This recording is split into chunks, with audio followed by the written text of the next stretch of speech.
Hello, everyone, and welcome back to Fluento, everyday English for real life. I'm Anna. And I'm David. Hi, everyone. We are so happy to have you with us today. Today, we have a fun and practical topic: how to describe your home in English. It's something we do almost every day, right? Whether you're talking to a new friend, introducing yourself in a conversation class, or even writing a message to someone. Absolutely. And it's more than just the furniture or the rooms. It's also about how your home feels, the atmosphere, even the little stories behind it. I love that. Yes, so let's start simple. When we talk about our home, the first words we usually use are house or apartment. Right. And I always find it interesting how these words can carry a little cultural meaning. Like in the US, when someone says house, you might picture a backyard, maybe a garage, but if someone says apartment, you imagine city life, maybe smaller spaces. How about in other countries, Anna? Yes, that's true. In many European cities, apartments are more common, and houses with gardens are more for the countryside. So when you're describing your home, it's good to think about what your listener might imagine. That helps your English sound natural. Exactly. And then we can start adding details. Instead of just saying, I live in an apartment, you could say, I live in a small, cozy apartment in the city center. That's a great example. Notice the adjectives: small, cozy. They give personality to your home. It's not just a place, it's a feeling. Speaking of feelings, I remember my first apartment when I moved to a new city. It was tiny, just one room, but I loved it because it felt like my little sanctuary. I could decorate it with my own style, and it was right next to a park. So I would describe it as a small, cozy apartment with a lovely view of the park. That's perfect.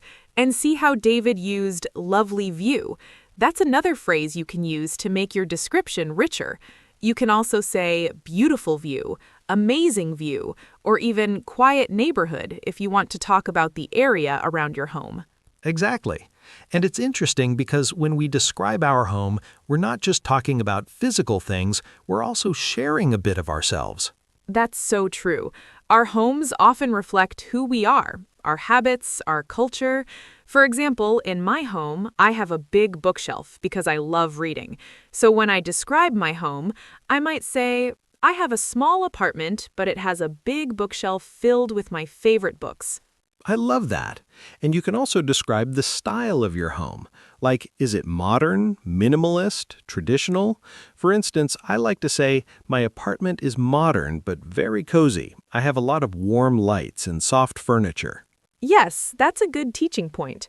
Words like modern, traditional, minimalist, rustic, or even eclectic can help learners describe their home more vividly.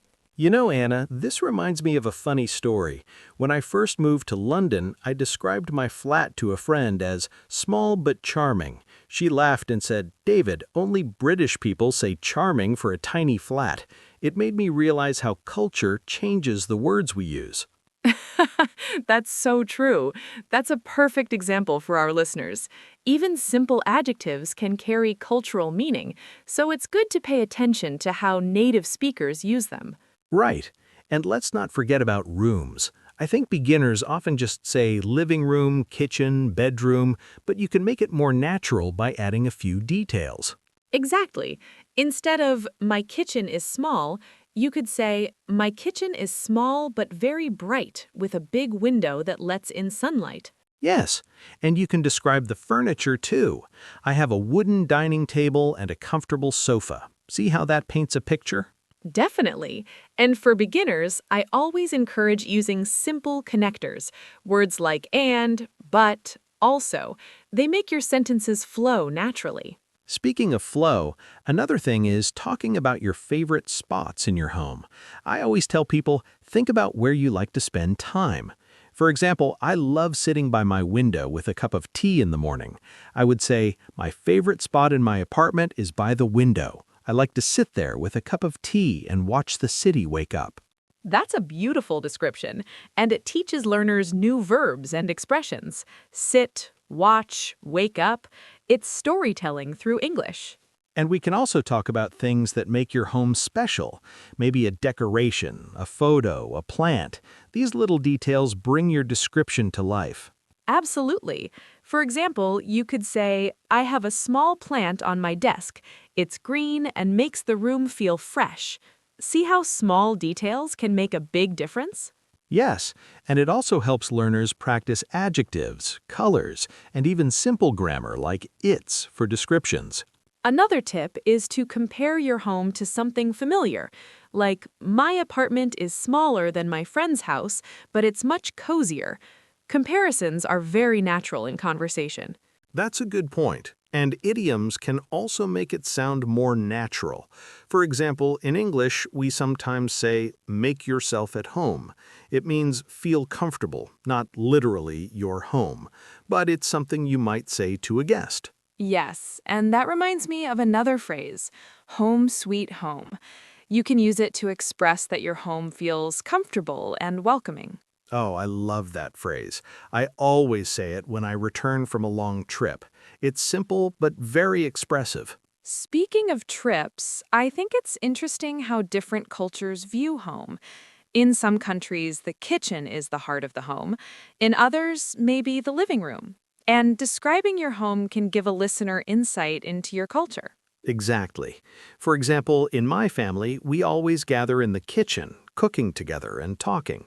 So I often describe my home with a focus on the kitchen. Our kitchen is spacious and full of light. It's where we spend most of our time together. That's beautiful. And learners can use this as a model to describe their own homes. They can ask themselves, where do I spend the most time? What makes my home special?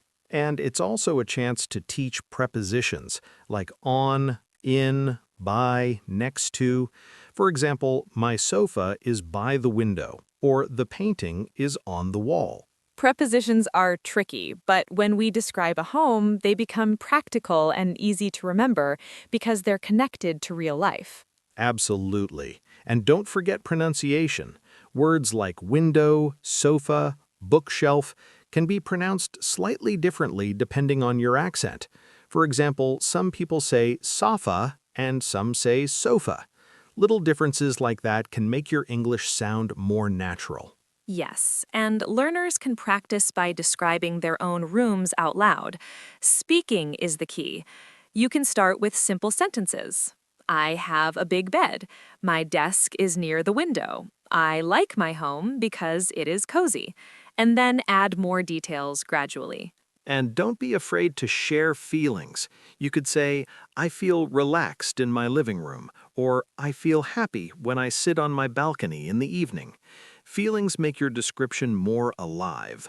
Exactly. And that brings us to another important point, storytelling. A description is more interesting if you include a little story. For instance, I could say, I have a small balcony where I like to drink tea. Last summer, I watched the sunset there almost every evening. That's lovely. And you can also add cultural notes. Like, in my country, people often have balconies with flowers. It's a way to enjoy the outdoors, even in a city apartment. Yes, and stories don't have to be long, they just make your English sound natural and memorable. Speaking of stories, I remember when I moved to my first shared apartment, I had to explain to my roommates where everything was. I said, the bathroom is on the left, the kitchen is in the center, my room is at the end of the hall. That's also practical English, and learners can practice giving directions inside the home. That's a very useful skill, and phrases like on the left, at the end of the hall, next to the kitchen are all very practical for daily conversation. Yes, and you can also talk about activities in your home, like I cook dinner in the kitchen, I read in the living room, I work on my computer in my bedroom. That way you describe not only the space, but what you do there. Absolutely. And these sentences help learners practice verbs and simple present tense, which is essential for beginners. You know, Anna, all this talking about home makes me think about why it's important to describe it well. It's not just vocabulary, it's about connecting with people. When you describe your home, you're sharing a part of your life. Exactly, David. And that's what makes English real and meaningful. It's not just grammar or words, it's a way to express your experience, your personality, your culture. And listeners, don't worry if your English isn't perfect. Start simple, practice often, and share your stories. Your words will get better every day, and your descriptions will sound more natural. That's a wonderful note to end on. Remember, your home is more than a building. It's a place of comfort, memories, and stories. And by describing it, you're practicing English and sharing a piece of yourself with the world. Absolutely. So for your homework, think about your home. Describe it out loud, write a few sentences, or tell a friend in English. Notice the details, the feelings, and the little stories. And share your experience with us. We'd love to hear your descriptions, your stories, and even your funny moments at home. That's right, because the more you share, the more confident you become.